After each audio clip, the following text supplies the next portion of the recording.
Praise the lord. ప్రభు అయిన యేసుక్రీస్తు ప్రేమగల నామంలో మీ అందరికీ హృదయపూర్వక శుభాలను తెలియజేస్తూ ఉన్నాను. ఉదయకాలం శ్రేష్టమైనటువంటి వాగ్దానాన్ని దేవుడు మన కొరకు ఈరోజు చేస్తున్నారు.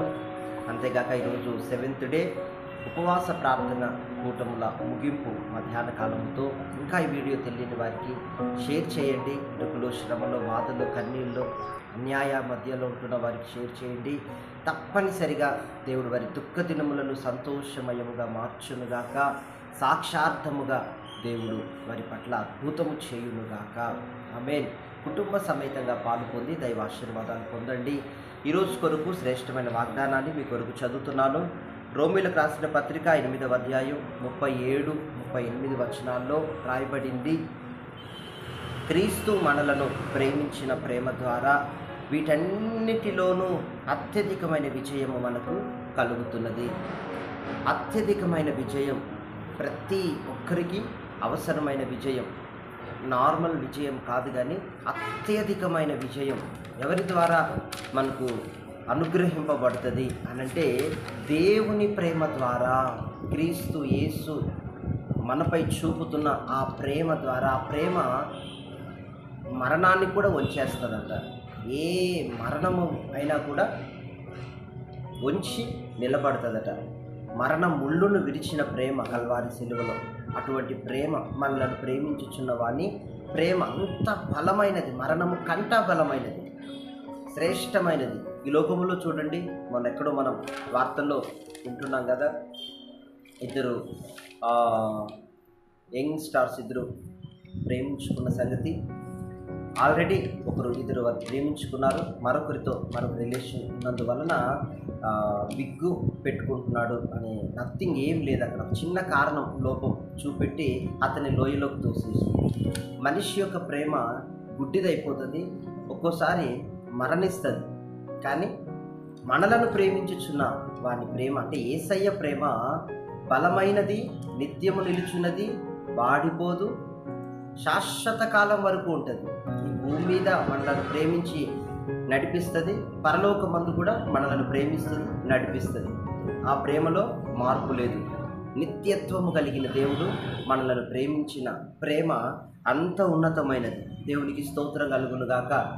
ఆ వాగ్దానంలో ఏం రాయబడిందంటే, వస్త్రహీనత అయినా, ఇరుకులైనా, బాధ అయినా, ఖడ్గ సమస్యలైనా, అది ఏదైనప్పటికీ అంతకు మించి, నేనేమంటున్నానంటే అంతకు మించి ఒకవేళ పని కట్టుకొని నరకంలో నుండి ఒక పెద్ద వికృత రూపంలో మన ఎదుట నిలబడినా సరే, ఏది మనలను ఆ ప్రేమ నుండి వేరు చేయలేదు, ఏ మాత్రం ఇంచు కూడా కదపలేదు.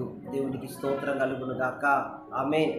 ఆయన మనలను ప్రేమించిన వాని ఆ ప్రేమ ద్వారా, యేసయ్య ప్రేమ ద్వారా, ఒకవేళ ఈ భూమి మీద లేనిది మరొకటి వస్తు రూపకంగా, ఇంకొక రూపకంగా, ఇంకే రూపకంగా దుష్ట శక్తులు వచ్చినప్పటికీ కూడా మనలను ప్రేమించిన ఆ యేసయ్య ప్రేమ ద్వారా వీటన్నిటినీ, పేదరికమా, వస్త్రహీనత, కరువా, ఇబ్బందుల, సమస్యల, అనారోగ్య ఒత్తిడ, మరణ పరిస్థితిలో ఉన్నావా, అది ఏదైనప్పటికీ కూడా దేవుడు ఆ పరిస్థితులన్నిటిలో నుండి నిన్ను ప్రేమిస్తున్న ఆ ప్రేమ ద్వారా వీటన్నిటిని కూడా సుజావుగా, సులువుగా దాటింప చేయగలిగిన దేవుడు.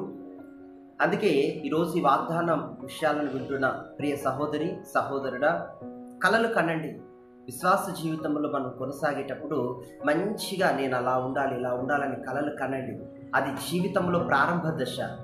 కనిన ఆ కలలను ప్రతిదినం చెట్టుకు నీరు ఏ విధంగా పోస్తున్నామో, అది ఎట్లా వృద్ధి అవుతుందో, తాజాదనంతో కొమ్మలు వేస్తూ, రెమ్మలు వస్తూ, పువ్వులు ఇస్తూ, పండ్లను ఏ విధంగా ఉత్పత్తి చేస్తుందో, ఆ విధంగా మన కలలకు అనుదినము దేవుడిస్తున్న అవకాశాలను ప్రార్థన ద్వారా ప్రార్థన చేయండి. మీరు, ప్రభా, నాకు ఈ ఆశ ఉందయ్యా, ఈ డిజైర్ ఉందయ్యా, నా హృదయంలో ఈ ప్రణాళిక ఉందయ్యా, దీన్ని నెరవేర్చు.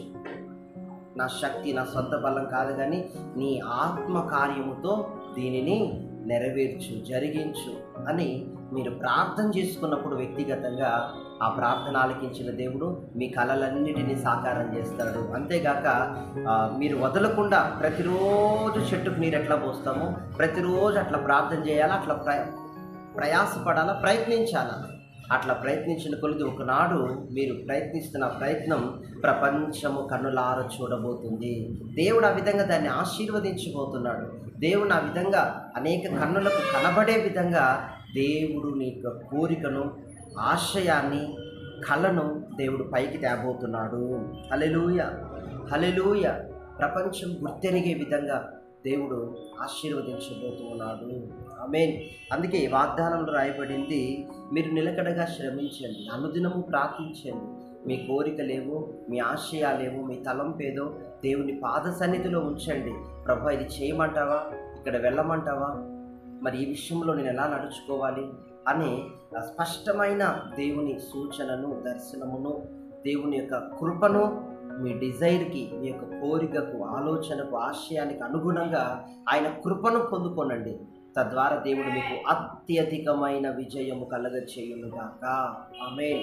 ఈ వాగ్దానం మీ జీవితాల్లో నెరవేర్చబడునుగాక. ఆమేన్.